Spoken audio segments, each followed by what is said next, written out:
All right, today we are unpacking one of the most, truly audacious frauds in recent memory. We're talking about a billion-dollar solar scam, and you won't believe who fell for it. Let's dig in. So yeah, you're seeing that number right. We're talking about a fraud that raked in over $1 billion. A billion with a B. But honestly, the craziest part isn't just the money. It's who they scammed. We're talking about some of the biggest, smartest companies in the world, including, get this, a company owned by the one and only Warren Buffett. And that really is the billion-dollar question, isn't it? How on earth did an ex-mechanic, a guy with a criminal record, and an idea he supposedly drew on a napkin, how did he convince corporate America to just hand over hundreds of millions of dollars? Well, you're about to find out. This is the absolutely insane story of DC Solar.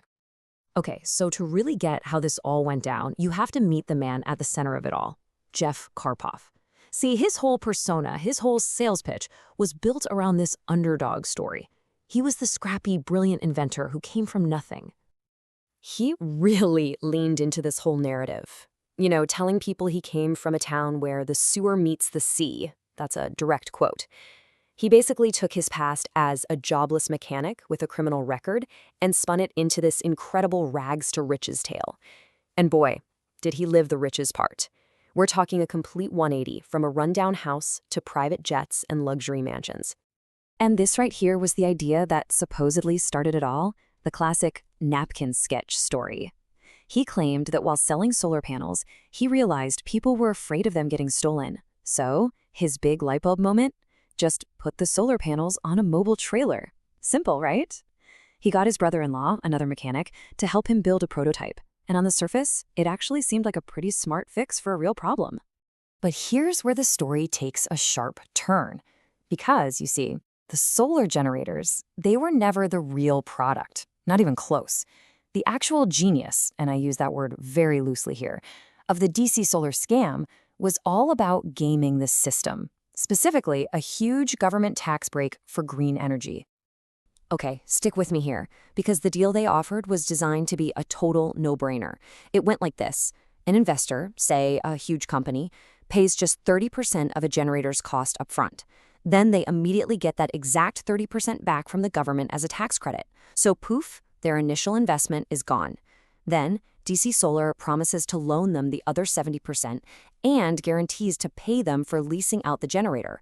So for these huge corporations, it looked like pure profit with zero risk, an amazing tax write-off and free money. Who wouldn't take that deal? Now, if you're thinking that sounds way too good to be true, you are absolutely right. Because to make those so-called guaranteed lease payments to old investors, Karpov needed a constant flow of cash from new investors. And that, my friends, is the textbook definition of a Ponzi scheme.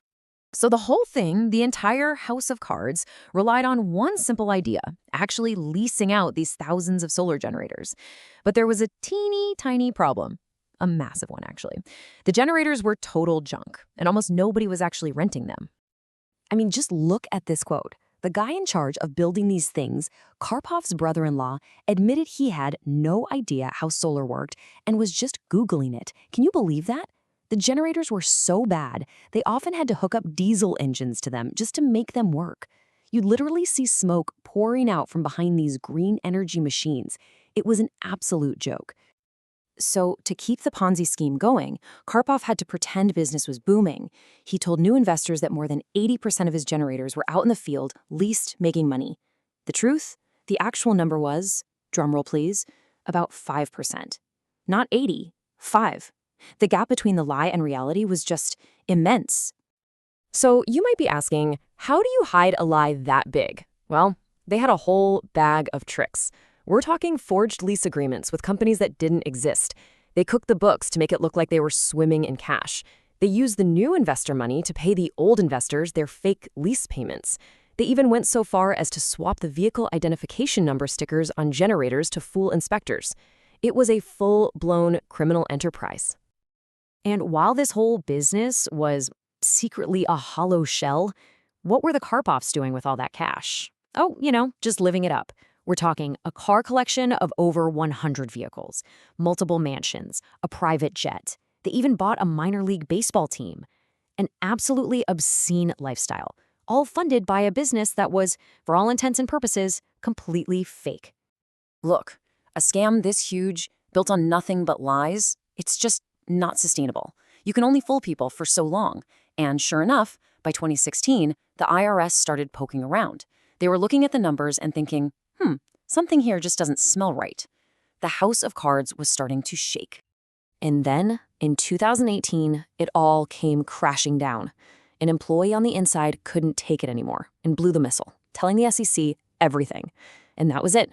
The dominoes fell fast. The FBI raided their headquarters, their mansion. It was all over. By 2020, Jeff and his wife Paulette both pleaded guilty to fraud and money laundering. In the final nail in the coffin, a 30-year prison sentence for Jeff Karpoff. And just take a look at the victims. This wasn't just random people losing their savings. We're talking about some of the biggest names in finance. Warren Buffett's company, Berkshire Hathaway, lost a mind-boggling $340 million. Progressive Insurance, major banks, they all got taken for a ride. It's just incredible. You know, when it came time for sentencing, the judge really just hit the nail on the head. He looked at Karpoff and said it all. You were selling air. And really, that's the perfect summary for this whole thing. DC Solar wasn't in the business of green energy. They were in the business of selling a story, a tax loophole, and a whole lot of nothing. So, the DC Solar saga is a truly wild ride, for sure. But it leaves us with this really important question to think about. In our race for the next big innovation, for those easy profits, how often do we forget to actually, check if there's anything real behind all the hype? It's a powerful lesson about just how easily even the smartest people can be blinded by a good story.